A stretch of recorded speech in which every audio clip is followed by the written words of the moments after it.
everybody, it's Anna. Time for the Wednesday card and this week's tarot story. Today we have the King of Pentacles. So the King is the master energy of his suit, of the court cards and of his entire suit. That means he knows how to access and use the power of his suit. The suit of Pentacles is connected to the physical realm. So it's about things you can see and taste and touch. It's about jobs and money and physical wellness and vitality. So it's about how things are showing up on the physical plane.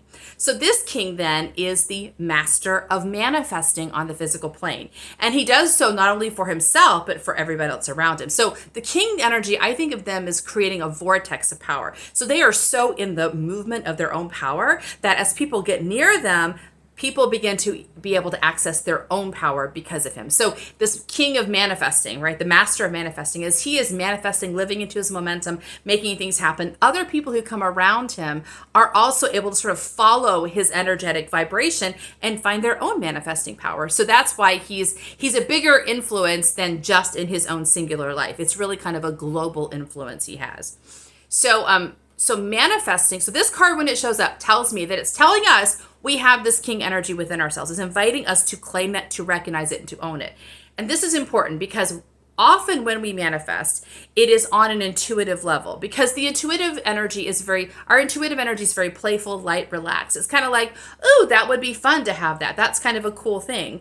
But it's not really focusing or working at it, just kind of dreaming of something, and then that thing shows up. So what this is saying is that when you're in that light energy, you may not even be working at it. You're not consciously focusing on it, but your intuition is sort of just sending little desires out into the world. And the universe, because it's light, it's relaxed, it's airy, and the universe can respond. Now, the problem with that is because this is happening sometimes at an unconscious level, which means the mind is not aware that message went out to the universe. So the mind doesn't realize that you are evoking this manifestation. The mind is thinking, we didn't focus on that. We didn't work at that. We didn't research that. How can we have created that?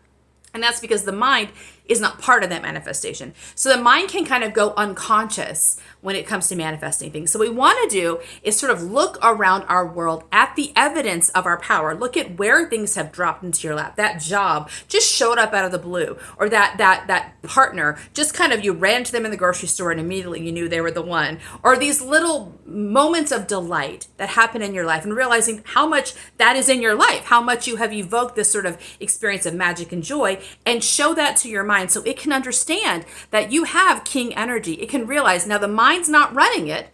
That doesn't mean it's not happening. So the mind needs to realize it's not running the show here, and it's not the only thing active within you. Just because the mind's not aware of it, it's not controlling it or predicting it, does not mean it doesn't have validity. We need the mind to work in partnership with intuition, and part of that is for the mind to make that part of the story.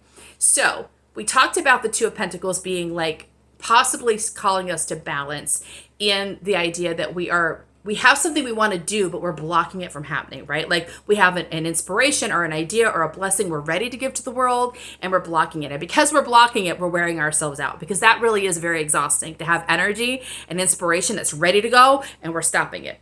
Inspiration is a very strong vibration. So if you're stopping it, you're putting forth even more effort to stop it. So we talked about what the block might be. Well, it could be that the mind is blocking us because it does not realize how powerful we are. It does not realize that our soul, our intuition has this, and soul has this very copacetic and cooperative relationship with the physical world. The physical world is like always kind of responding and supporting it. The mind doesn't realize that. So the mind is overthinking the next few steps. Well, we can't do that until we understand this. The mind is trying to predict the whole path. And because it's doing that, it is stopping us from moving right now. We don't have to know the whole path, right? We just have to know the next steps. Because as you take the next step, you open up more possibilities, and you open up more access of the universe to support you. The truth is, as you walk along the intuitive path, new people show up, new support shows up that you couldn't have predicted otherwise. That's why the mind can't get ahead of you. So we have to get the mind to stop blocking us from taking the next step, because it doesn't know the 15th step. We have to say, there is something at work here. We can see the evidence of it. Look around, mind. We have the evidence of it right in front of us. Therefore, you don't have to understand this, predict this, or control this. You can just step aside and let things open up. That is actually a lot of what I do with clients, is helping their intuitions and mind come into alliance so the mind can support the move of the intuition instead of blocking it. So consider how you can prove to yourself you are the King of Pentacles today, and see if that can help get you past, if there's still a block happening, get past that block. See you tomorrow for our next card. Bye.